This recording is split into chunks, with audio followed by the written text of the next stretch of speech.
खुलुमबाय बयनिसिमबो आंनि अननाय आरो सिबिनायखौ जासिहरनाय थाबाय। गिबियावनो आं दिनै बर' निउसफ्रा दिनै बर' इउटुबारफोरनि थाखाय दिनै गोमालांसिगोन नामा?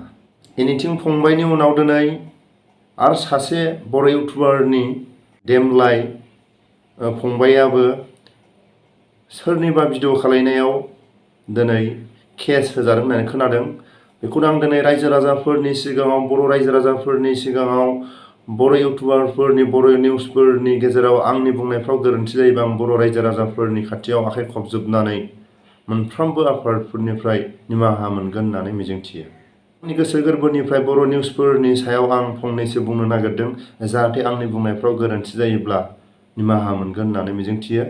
बर' निउस, जाय दिनै बर' रादाब, जायफोर बर' निउसनि चेनेल मालिकानो जा, निउस बुथुमगिरिफ्रानो जा, जिखुनु जाया समाव बिथांमोना माखासे सोलोंथाइ लानो गोनां जायो आरो जायफोर दिनै रां रुफा गारनानै माखासे दिनै जार्नालिस्ट फरायनो गोनां जायो, बिथांमोननि फरायनाया उननि समाव मा जागोन?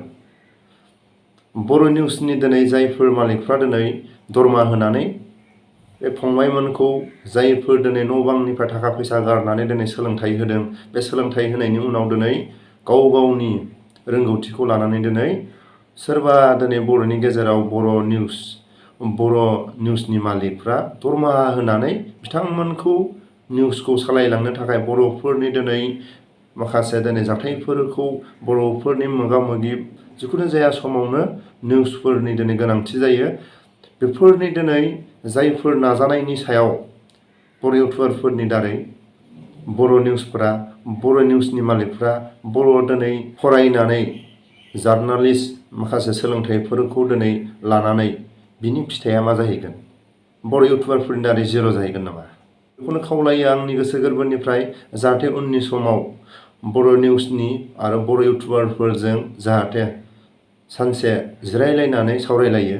माखासे दिनै भागखौ रानलायाबा उननि समाव माखासे दिनै निउसनि दिनै बुंनो गोनांफ्रा इउटुबारफ्रानो बुंखाजोबोबा, इउटुबारफोरखौनो दिनै लिडारफ्रा लेंहर बुंजोबोब्ला, अब्ला दिनै बै जायफोर रां रुफा गारनानै सोलोंथाइ लानाय, जायफोर दिनै निउसाव माखासे खामानि मावबाय थानाय दिप्ल'मा लानानै, बिथांमोना जिर'।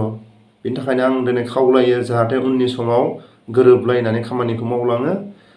आरो लोगोसे बेखौनो बुंगोन आं, एनिथिं फंबाया आंनि भिडिअखौ नायनानै रायजो राजानिफ्राय माखासे रां रुफा डनेसन खांनायनिफ्राय जानगाराव थासिगोन होननानै बुंदों। बिनि सायाव आंनि गोसो गोरबोनिफ्राय अराय गोजोननाय जासिहरनाय थादों। आरो लोगोसे आं बुंनो नागिरदों रायजो राजाफोरनि खाथियाव, जिखुनु जाया समावनो दिनै जाय आब'मोना केस होदों, उननि समनि माखासे जायफोर उन्दै इउटुबारफोर, जायफोर दिनै इउटुबारफोरनि गेजेराव माखासे सोलोंथाइखौ होदों होननानै बुंनो हायो। उननि समाव सासे फोरोंगिरि हिसाबै जायफोर दिनै गाव हारिनि गेजेराव बर'फ्रा अनलायनाया थाखायो, माखासे रागानि खबाव रागाया माखासे जोबसान्दि आरो जाय दिनै सोलोंथाइखौ होनो नाजानायाव सम नांगौ जायो। बेनि थाखायनो आं आब'मोननिसिमबो खावलायहरनाय थायो, उननि समाव बे फंबायनि सायाव केसखौ उथायलायनायनि हाबाफारिखौ लायो। आब'मोननिसिमबो आंनि गोसो गोरबोनिफ्राय आब'मोननि सायाव आंनि बुंनायफ्राव गोरोन्थि जायोब्ला आं हाजासे आखाइ खबजोबनानै निमाहा बियो। लोगोसे आं बुंनो नागिरदों, देमलाय बे फंबाया गुबुनाव थायो होनना खोनादों आरो दिनै बे फंबायनि सायाव सोरबा भिडिअ खालायनो थिनदोंमोन आरो बियो सोरखौबा बानायदों। दा बेयाव माखासे खोथाफ्रा गोरोबलायाखै। आंबो, नोंबो, सोरबाबो, आंबाबो, नोंबाबो, सोरबाबो, बैबो, जिखुनु जाया समाव नङै खोथाखौ जुदि बुङोब्ला सोरबा बुंजाग्राया अधिकार थायो। माखासे दिनै आयेन दं, बे आयेनखौ गावबा गाव मावनो हायो। उननि समफ्राव माखासे समनि गेजेराव बर' इउटुबारफ्रा जिखुनु जाया दिनै सोरनिबा बुंनायफोरखौ भिडिअ खालायनांगौनि खोथा गैया। जुदि नोंनो अथ'रिटिखौ होयोब्ला नांगौ समाव जुदि बै जाय भिडिअ खालायनो थिनग्रा बियो जुदि नोंनि सायाव हाजासे दायथ'खौ लायोबा भिडिअखौ खालायनो हायो। बेनि थाखायनो जाहा थाहा दिनै सोरबा थिनबानो भिडिअ खालायनांगौ बे नङा। दिनै बहुद जों नुयो माखासे रादाब बुथुमगिरिफ्रा अबेबा दिनै थानायाव पारमिसन लानो गोनां जायो, अबेबा दिनै माहारियारि आफादफोरजों जिखुनु जाया समाव सोरबा सिनियरफोरजों सावरायलायनानै माखासे भिडिअफोरखौ हगारलायनो गोनां जायो। बिनि थाखाय दिनै सोरबा बायदिया साननो हागौ दिनै माखासे सोलोंथाइ लानानै सोरबा दिनै रादाब बुथुमगिरिफ्रा दिनै डिप्ल'माफोर गावनि दिनै जार्नालिस्ट फरायनानै मानो थाखाय दिनै भिडिअफोरखौ गोनां भिडिअखौ हगारनो हाया। नाथाय माखासे खोथा थायो। बेफोरनि थाखाय माखासे भिडिअफोरखौ हगारनो हाया। माखासे दिनै अथ'रिटिखौ लानो गोनां जायो। जाय भिडिअ खालामनो थोनग्रा बेफोरनि सायाव माखासे पावारखौ लानो गोनां जायो। बिनि थाखायनो आं बुङो बर' इउटुबारफोरनि सायाव जाहाथे उननि समफ्राव सोरबाफोर एनिथिं फंबाय आरो लोगोसे देमलाय फंबायफोरबायदि दाजाथों। जिखुनु जाया समाव भिडिअ खालामनो थोनोब्ला सार्टिफिकेटखौ लाग्रोनांगोन, गावखौनो बुंनो नांगोन, गावखौनो दिनै माखासे खोथाफोरखौ जाय मानसिया दिनै हिन्जाव खारजादों, हिन्जाव खारजानाया गावनि खुगाजोंनो बुंनो नांगोन, गावनि खुगाजोंनो बुंनो नांगोन। नाथाय जोंनि माखासे दिनै इउटुबारफोरनि खामानिफ्रा मा बेफोरखौ माखासे सोलोंथाइ लानांगौनि खोथा दं। बर' इउटुबारफ्रा दिनै माखासे बुंनो हानाय, माखासे दिनै लिडारफोरखौ बुंनो हानाय। नाथाय जों दिनै लिडारफोरखौ सनमान होनांगोन। जेरैबायदि दिनै सोरबा उन्दै गथ'जोंनो दिनै सोरबा लिडारफ्रा दिनै बुंजादों, सोरबा दिनै माहारियारि आफादनि दैदेनगिरिफ्रा सोरबा इउटुबारफोरजों बुंजादों। नाथाय पइन्टआव बुङोब्ला सानफ्रामबो लिडारफोरखौ जुदि हरनि साननि नंनायनि नङैनि जुदि रायबाय थायोब्ला जों बेखौनो बुंनांगोन जाय दिनै बर'फोरनि गेजेराव सिनियर जुनियर जिखुनु जाया दिनै दैदेनगिरिफ्रा गावजों गाव अनलायनानै आयेननि खाथियाव थाङा।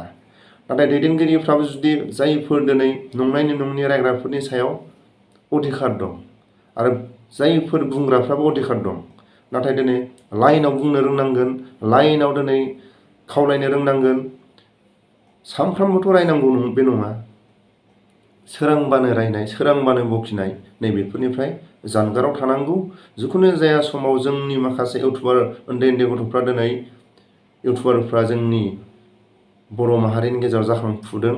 बे जाखांफुनाय इउटुबारफ्रा मा खालायनांगौ, मोजां डक्टरफोरजों, मोजां खेला गेलेग्राफोरजों, मोजां फरायग्राफोरजों, जिखुनु जाया कालसारनि मानसिफोरजों सम भिडिअखौ लानांगौ। आरो गावसिनि कलेजाव थांनानै मा दिनै फोरोंगिरिया मा फोरोंदों, स्कुलाव मा फोरोंदों, जिखुनु जाया दिनै कलेजाव सोर माबायदि दिनै मोजां क्लास लादों, सोर फोरोंगिरिया, बेफोरखौ भिडिअ खालामनो थाखाय बहुद लामा दं। जायफोर खेथियक बेफोरबो होनो हायो, जायफोर आर्मि पुलिसनि जायफोर दिनै बेफोरबो होनो हायो। मानो होनोब्ला दिनै जेम्सखौनो होनना बुं, सम बे गावनि माखासे डिफेन्स लाइननिखौ बुंना होयो। थिग जायफोर दिनै गामियाव थाग्रा खेथियक लाइननि बिथांमोना खेथिनि आबादनि माखासे निउस, खेथि आबादनि माखासे भिडिअ बानाय। आरो जायफोर फरायसाफ्रा गावनि स्कुलाव थांनाय, गावनि फरायनाय, गावनि दिनै हरसेयाव बेसेबां कुइसन लेसनखौ फरायनो हाखो बेफोरखौ भिडिअ खालाय। जायफोर दिनै बिजनेसमेना बिजनेस लाइनाव बानाय। जायफोर दिनै बै समनि दिनै जांख्रिथायारिफ्रा गावसिनि जाबोनाय जाथायफोरनि माखासे जारिमिनफोरखौ ससे बुंनो हानायफोरखौ बुं। आरो जायफोर दिनै राजनितिकनि दैदेनगिरिफ्रा दिनै राजनितिक लाइननिखौ बुंगोन। जिखुनु जाया समाव बिभाग थानांगोन। नंनायनि नङैनि सोरखौबा बखिनाय, सोरखौबा रायनाय, बे हारिनि गेजेराव दाङाबाजि लाबोनाय, जिखुनु जाया समाव दिनै बर' इउटुबारफ्रा खौसेखौ जाफिननांगोन आरो खौसे जानांगोन। जिखुनु जाया समाव बर' इउटुबारफ्रा बर' निउसफोरजों, जिखुनु जाया दिनै माहारियारि आफादफोरजों, जिखुनु जाया आफादफोरजों सावरायनानै बिभागखौ रानलायनांगोन। बे बिभागखौ रानलायलायाबा उननि समाव खैफोदाव माखासे निउसनि मानसिजों, माखासे इउटुबारफोरजों उननि समफ्राव दाङाबाजि जागोन।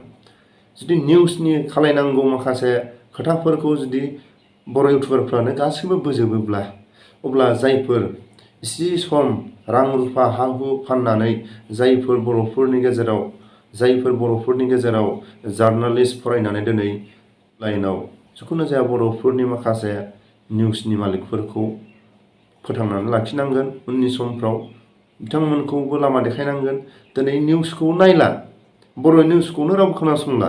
जिखुनु जाया समाव दिनै सोरनिबा दिनै थुलुंगायाव, सोरनिबा दिनै बुंनायाव, सोरबा दिनै निउसखौ लिंहरालासिनो डाइरेक्ट इउटुबारफोरखौ लिंहरनानै सोरखौबा रायनाय, बेफोरनिफ्राय जानगाराव थानांगौ। जिखुनु जाया समावनो बर'फोरनि गेजेराव आलो गोजोनै खौसेयै थांनांगोन।